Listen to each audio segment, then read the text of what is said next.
Hi friends, welcome to my channel. పిల్లలు మనల్ని lollipop అడిగినప్పుడు బయట నుంచి తీసుకొచ్చి పెడతాం కదండి, అది హెల్త్కి అంత మంచిది కాదు. అందుకని ఇంట్లోనే ద్రాక్ష పళ్ళతో మంచి టేస్టీ అలాగే హెల్దీ లాలీపాప్ ఎలా చేయాలో చూసేద్దాం, వచ్చేయండి. ముందుగా బ్లాక్ గ్రేప్స్ ఉంటాయి కదా, వాటిని తీసుకుని సాల్ట్ కలిపిన వాటర్లో ఒక 2 సార్లు బాగా కడిగి శుభ్రంగా చేసుకుని పక్కన పెట్టుకోవాలండి. ఆ తర్వాత స్టవ్ వెలిగించుకొని గిన్నె పెట్టుకొని 1 కప్పు గ్రేప్స్కి 1 కప్పు వరకు వాటర్ వేసుకోవాలి. వాటర్ కొంచెం బాయిల్ అయిన తర్వాత ఆ వాటర్లోకి మనం ముందుగా శుభ్రంగా కడిగి పెట్టుకున్న గ్రేప్స్ ఉన్నాయి కదా, అవి కూడా వాటిని అందులో వేసుకోవాలి. వేసుకుని బాగా బాయిల్ అయ్యేంత వరకు కూడా మనం వాటిని ఉడికించుకోవాలన్నమాట. చూస్తున్నారు కదా, కలర్ కూడా చేంజ్ అవుతుందని మంచి పింక్ కలర్లోకి వస్తుంది వాటర్. తర్వాత దాని ఫోర్క్తో మనం టెస్ట్ చేసుకోవాలి ఉడికిందో లేదని. తర్వాత దాన్ని పూర్తిగా చల్లారనివ్వాలి. పూర్తిగా చల్లారిన తర్వాత మాత్రమే దాన్ని మిక్సీ జార్లో వేసుకుని జ్యూస్ చేసుకోవాలి. తర్వాత దాన్ని ఒక పల్చటి కళాతలో వేసుకుని వడకట్టుకోవాలి. తర్వాత స్టవ్ వెలిగించి గిన్నె పెట్టి అందులో ఈ జ్యూస్ వేసుకోవాలండి. తర్వాత నేను షుగర్ తీసుకోవట్లేదు, షుగర్ అంత మంచిది కాదు కాబట్టి నేను షుగర్ ప్లేస్లో పటికి బెల్లం తీసుకున్నాను. దాన్ని పౌడర్లా చేసి పెట్టుకుని కప్పు గ్రేప్స్కి 3/4 కప్పు నేను పటికి బెల్లం పౌడర్ తీసుకున్నానండి. కాబట్టి మీరు 1/2 కప్ కూడా తీసుకోవచ్చు. దీన్ని వేసుకుని బాగా ఉండలు లేకుండా కూడా బాగా కలుపుకోవాలన్నమాట.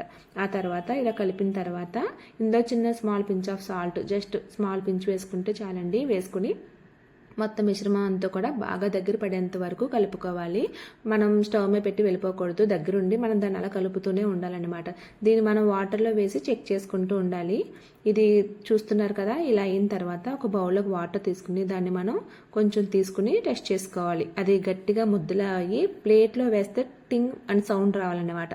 అలా సౌండ్ వచ్చిందంటే మనకి అది రెడీ అయిపోయిందని అర్థం. చూస్తున్నారు కదా, ఇలా గట్టిగా అయిపోవాలండి.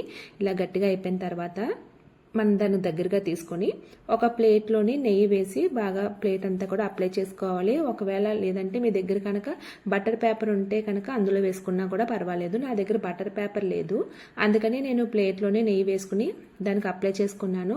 ఇప్పుడు ఇలా రెడీ అయిన మిశ్రమాన్ని ఒక స్పూన్తో తీసుకుని మనకు నచ్చిన షేప్లో మనం వేసుకోవచ్చండి. లేదంటే చాక్లెట్ మోల్డ్స్ ఉంటాయి కదా, ఉంటే కనుక అందులో కూడా మనం ఈ లాలీపాప్స్ని వేసుకుని రెడీ చేసుకోవచ్చు అనమాట.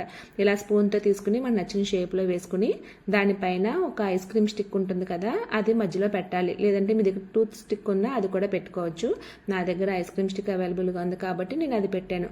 దానిపైన ఇంకో లేయర్ని మిశ్రమాన్ని వేసుకోవాలి. అంతే. ఇది పూర్తిగా చల్లారిన తర్వాత మనం ప్లేట్కి నెయ్యి రాసాం కాబట్టి తీస్తే సెపరేట్ అయిపోతుంది. చూస్తున్నారు కదా, ఎంతో టేస్టీగా అలాగే హెల్తీగా ఉండే గ్రేప్ లాలీపాప్ రెడీ. దీని కనుక పిల్లలు చేసి పెట్టారంటే వాళ్ళు మళ్ళీ మళ్ళీ కావాలని అడుగుతారండి. ఖచ్చితంగా నచ్చుతుంది. ఒక్కసారి మీరు కూడా ట్రై చేసి చూడండి.